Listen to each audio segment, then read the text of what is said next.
Shalom, salam sejahtera bagi kita sekalian. Selamat berjumpa dalam program Paskal. Paskal artinya Pastoral Konseling Alkitab. Program ini sengaja saya adakan karena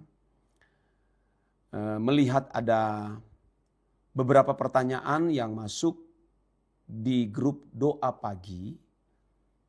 Ya, pertanyaan-pertanyaan seputar masalah-masalah pribadi ya yang dialami oleh penanya-penanya ini yang memohon saya untuk bisa memberikan saran, masukan atau jawaban dari setiap permasalahan yang mereka alami. Dan juga ada pertanyaan-pertanyaan seputar doktrin Alkitab. Ya, maka saya tergerak untuk mencoba membuka program ini, dan program ini merupakan edisi pertama, ya pertama kali, dan semoga program ini bisa memberkati, ya bisa menambah wawasan kita di dalam memecahkan setiap masalah-masalah yang terjadi di dalam kehidupan kita masing-masing, ya saudara. Dan sudah ada beberapa pertanyaan yang masuk di grup WhatsApp ya, dan saya akan mulai pertanyaan pertama dari seorang mahasiswa yang masih aktif, tidak menyebutkan universitasnya apa, namanya adalah Ferry ya. Shalom Ferry, selamat bergabung di program Paskal, Pastoral Konseling Alkitab. Dia mengatakan, saya aktif dalam pelayanan di gereja. Namun sejak semester 4 ini, jadwal pelayanan di gereja sering bentrok dengan tugas kuliah. Ya. Saya mulai merasa kewalahan dan mempertanyakan apa prioritas saya.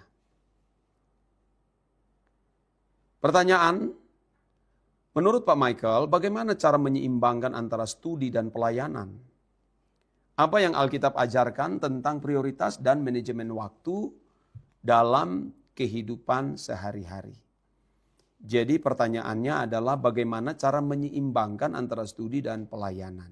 Nah, tentu pertama Ferry, saya mengucapkan banyak terima kasih karena engkau boleh mempercayakan pertanyaan ini kepada saya di program Paskal ini.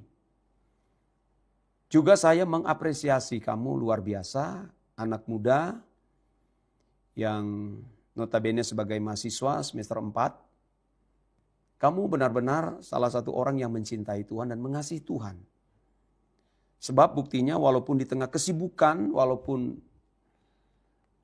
jadwal kuliahmu sangat padat, tetapi kamu masih bisa memberi waktu untuk melayani Tuhan. Itu luar biasa, saudara.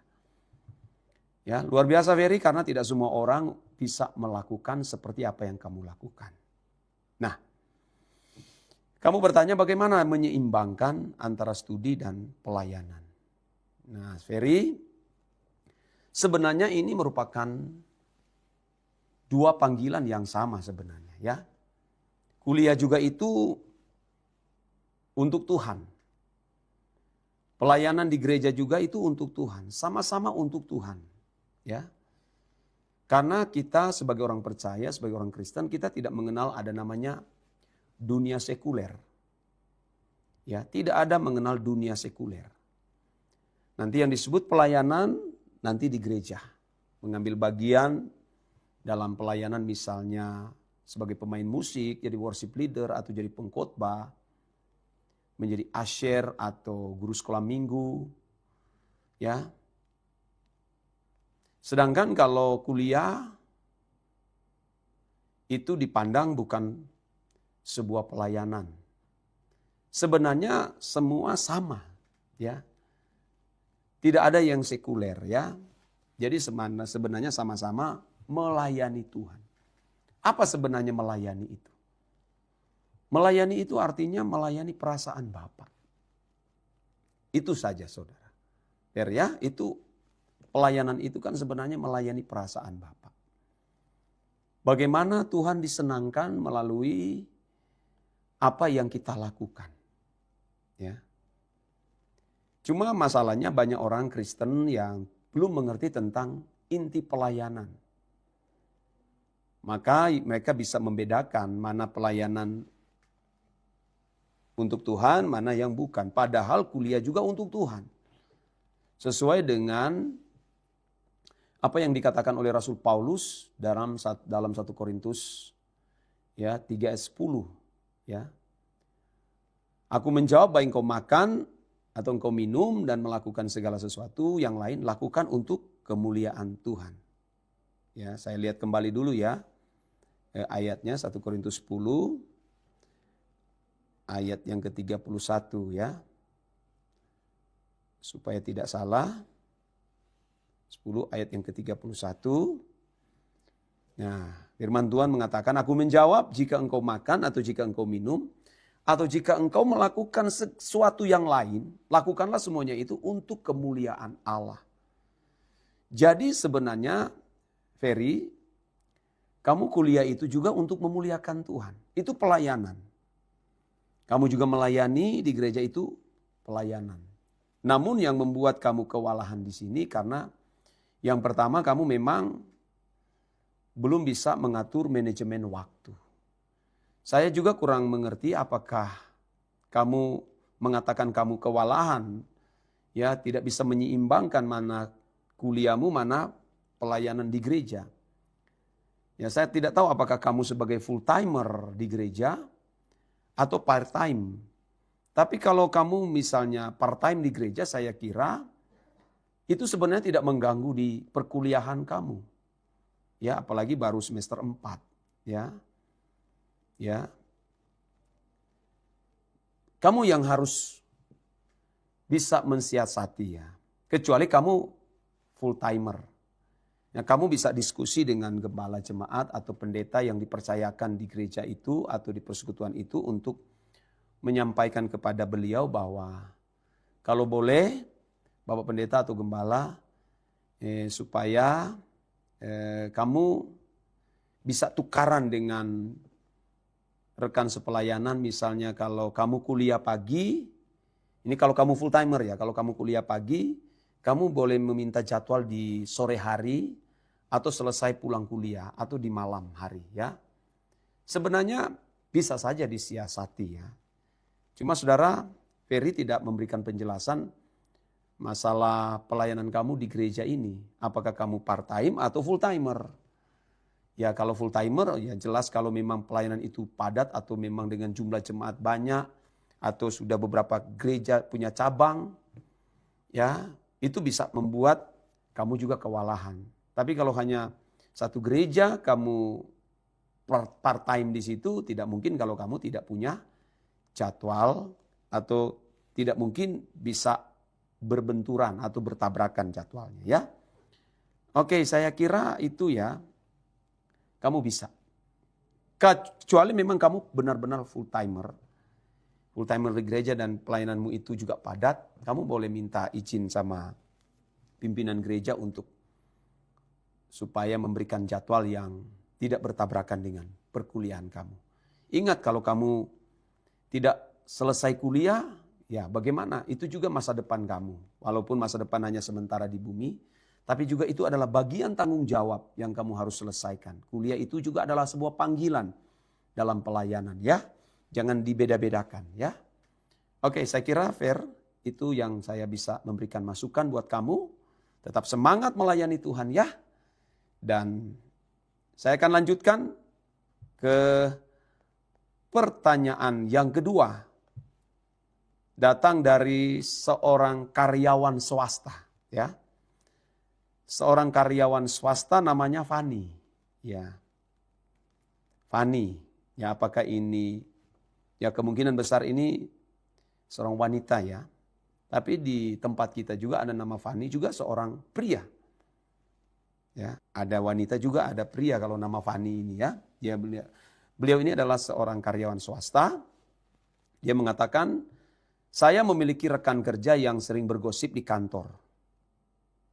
Terkadang saya enggan untuk ikut bergosip. Wah ini gosip ini makin digosip, makin sip. Oh, ini keren pertanyaan ini ya. Saya ulangi. Fani mengatakan, saya memiliki rekan kerja yang sering bergosip di kantor. Terkadang saya enggan untuk ikut bergosip. Namun sering berjalannya waktu, saya menjadi tertarik untuk bergosip karena seringkali diajak.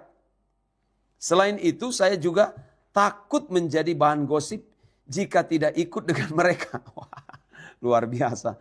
Nah pertanyaannya, menurut Pak Michael sebagai anak Tuhan, bagaimana cara yang harus saya lakukan agar terhindar dari gosip?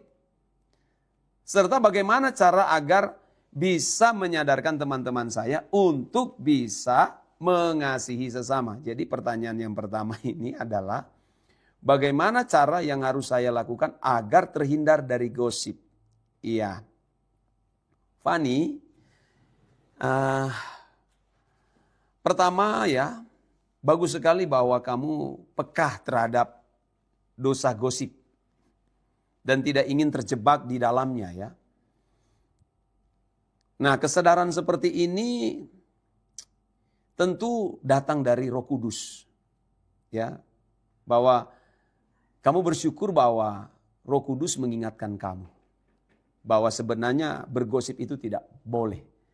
Ya, tidak patut untuk kita lakukan sebagai orang Kristen, orang yang percaya.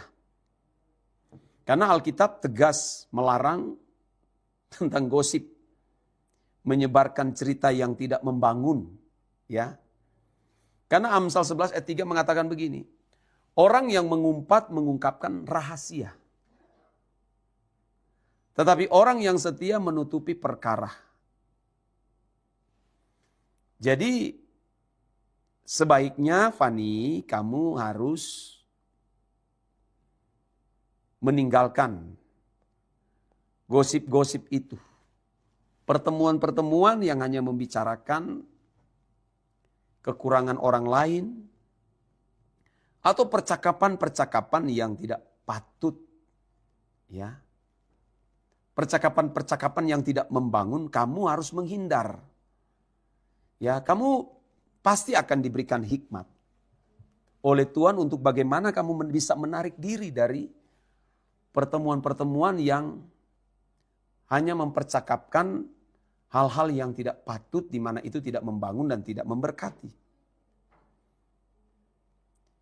Fani harus tahu bahwa mulut kita ini, lidah kita ini adalah milik Tuhan dan harus memuliakan Tuhan. Ya.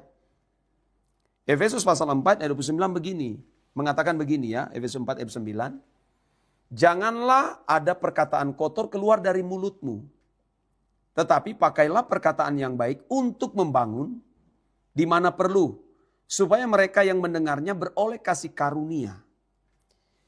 Jadi janganlah ada perkataan kotor keluar dari mulutmu, tetapi pakailah perkataan yang baik untuk membangun di mana perlu. Jadi Fani, kamu sendiri harus meninggalkan lingkungan yang bergosip itu. Ya, kalau kamu di kantor, ya kamu, walaupun kamu di kantor, tapi kamu harus bisa mencari cara bagaimana menghindar dari percakapan-percakapan yang tidak memberkati. Apalagi kamu anak Tuhan. Kamu harus jadi saksi di kantor, di perusahaan. Nah, karena kamu ada di tempat itu bukan kebetulan. Semua pasti ada di dalam rencana Tuhan. Ya. Karena kita menjadi saksi Tuhan itu bukan hanya pada waktu kita melayani di gereja, ya, di persekutuan, di lingkungan orang Kristen, tetapi dimanapun kita berada. Ingat Tuhan Yesus mengatakan bahwa kita menjadi utusan-utusan Tuhan, ya, di tengah-tengah serigala. Ya. Kita menjadi utusan Tuhan di tengah-tengah kegelapan ini. Oleh sebab itu Fani harus menjaga diri, ya. Menghindar dari tempat itu dan jangan bergosip lagi. Ingat, mulut kita milik Tuhan, ya. jangan sampai kita gunakan untuk bergosip atau mengeluarkan kata-kata yang najis atau kotor. Ya, itu pertanyaan dari Fani ya. Bagaimana cara agar bisa menyadarkan teman-teman saya? Nah, ini pertanyaan kedua ya. Pertanyaan pertama tadi saya sudah jawab, bagaimana cara yang harus saya lakukan agar terhindar dari gosip. Ya, itu yang pertama, kamu sendiri yang harus menghindar ya. Harus cari alasan dan minta tuntunan Roh Kudus untuk supaya kamu juga tidak bisa menjadi batu sandungan bagi mereka atau dianggap kamu sok suci atau apa, tapi kamu minta hikmat dari Tuhan untuk tidak bergabung di tempat itu. Cari alasan kamu menyibukkan dengan pekerjaan ini, pekerjaan itu, yang tujuannya supaya kamu tidak terjebak. Yang kedua adalah bagaimana cara agar bisa menyadarkan teman-teman saya untuk bisa mengasihi sesama. Yang tentu memang tidak mudah menyampaikan firman kepada orang yang masih duniawi. Ya, Bapak kasih tahu kepada kamu Fani, kamu tunjukkan dengan kelakuan. Ya, dengan kelakuan. Ya. Ketika kita baik, ya kita tidak turut mencemplungkan diri dalam percakapan-percakapan yang berbau gosip itu, mereka akan melihat perbuatanmu yang baik dan mereka akan memuliakan Allah. Ya. Itu sebagai nasihat dari saya. Semoga kamu bisa terapkan ya. Oke, kita lanjut ke pertanyaan selanjutnya. Datang dari karyawan swasta lagi ya. Datang dari karyawan swasta namanya Andi ya. Shalom Andi. Puji Tuhan.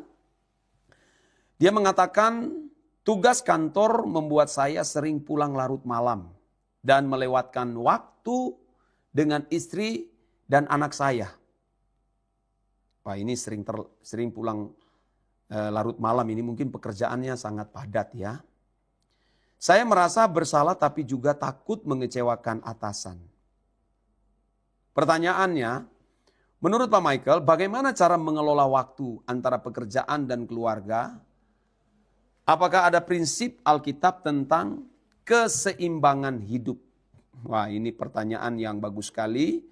Datang dari karyawan swasta yang bernama Andi.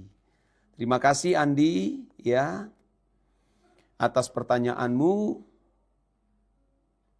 Nah Andi, tentu tanggung jawab sebagai suami, ayah,